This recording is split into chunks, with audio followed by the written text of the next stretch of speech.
from this, the prime civic building in our capital city. That is a just cause.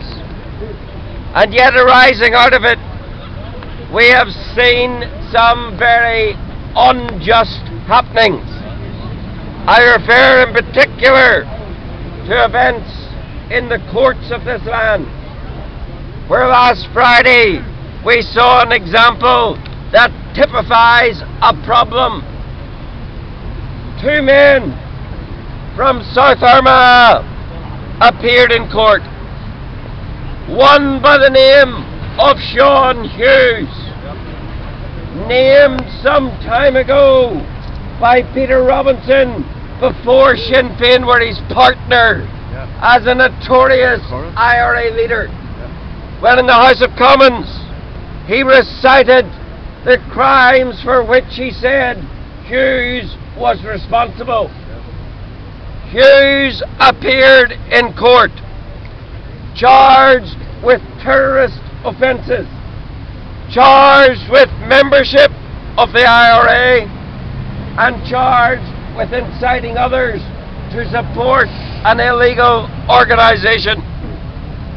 When the question of bail arose, the PSNI had no objection to make, and in consequence, Sean Hughes walks out of the court, goes home, and on Friday night is guest speaker at a terror fest to celebrate the IRA. Shame on them. In the very same court, with the very same judge, there appears another man. He too is from South Armagh. His name is William Fraser. He is a victim of the IRA. He saw his father murdered. He saw his uncle murdered. He has no criminal record. He's charged out of events related to standing here where I'm standing today. He applies for bail, and the same PSNI object to bail with such ludicrous suggestions as you can't admit him to bail, he might talk to the press. What sort of a country do we live in if it's not enough to deny you bail that you might talk to the press?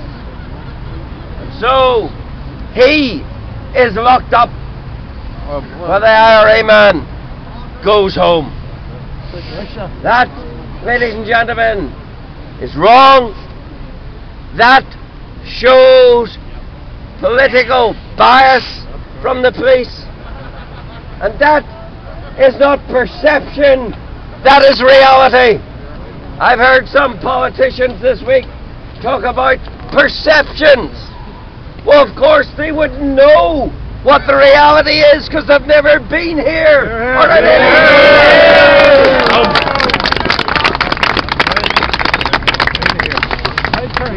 The political bias, the partiality of policing is not a perception, it is real.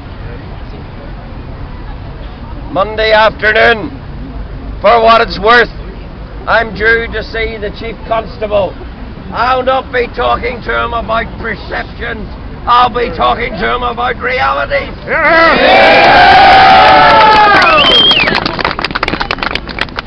Let us remember this, ladies and gentlemen. What brings us here?